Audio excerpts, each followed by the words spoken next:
রীতিমতো মৃত্যুপুরী সিরিয়া। অভ্যন্তরীণ সংঘাত না কাটতেই চলছে ইসরায়েলি আগ্রাসন।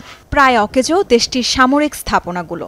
আসাদের পতনের পর সেনা ঘাঁটি এবং প্রতিরক্ষা ব্যবস্থা লক্ষ্য করে হয়েছে ৫ শতাধিক হামলা। আল জাজিরার ফ্যাক্ট চেকিং এজেন্সি সানা জানিয়েছে, সিরিয়ার ভূখণ্ডের ১৮ কিলোমিটার গভীরে প্রবেশ করেছে ইসরায়েলি বাহিনী। রাজধানী দামেস্ক থেকে খুব বেশি দূরে নেই তাদের অবস্থান। পশ্চিমাঞ্চল সহ অন্যান্য গুরুত্বপূর্ণ এলাকার নিয়ন্ত্রণ নিতে চাইছে ইসরায়েল। এরই মাঝে দখলে নিয়েছে সেনাবাহিনীর স্পর্শকাতর এলাকা। ১৯৭৪ সালে জাতিসংঘের মধ্যস্থতায় গোলান মালভূমির সাথে যুক্ত বাফার জোনগুলোয় অতিরিক্ত সেনা মোতায়েন করে ইসরায়েল। নেতানিয়াহুর সাফাই, সরকার পতনে সিরিয়ায় শূন্যস্থান তৈরি হয়েছে, যার সুযোগ নিতে পারে বিদ্রোহীরা। তাছাড়া সেই অঞ্চলে বসবাসরত ইসরায়েলিদের নিরাপত্তা নিশ্চিতেও নেওয়া হয়েছে এ পদক্ষেপ। তবে এতে নাখোশ জাতিসংঘ।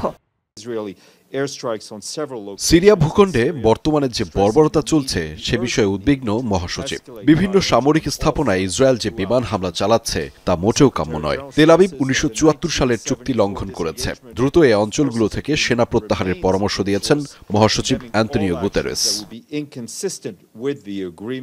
সিরিয়ায় অভিযানের ভিন্ন ব্যাখ্যা দিচ্ছে ইসরায়েল। জানিয়েছে, উগ্র বিদ্রোহীরা যেন সিরীয় অস্ত্রের অপব্যবহার না করতে পারে সেজন্যই সেগুলো ধ্বংস করা হচ্ছে এবং দ্রুতই সেখান থেকে প্রত্যাহার করা হবে ইসরায়েলি সেনাদের। তবে ইসরায়েলি আচরণকে ভালোভাবে দেখছেন না বিভিন্ন রাজনৈতিক বিশ্লেষকরা। জানিয়েছেন, সিরিয়ার আরও গভীরে প্রবেশ করতে চায় নেতানিয়াহু বাহিনী।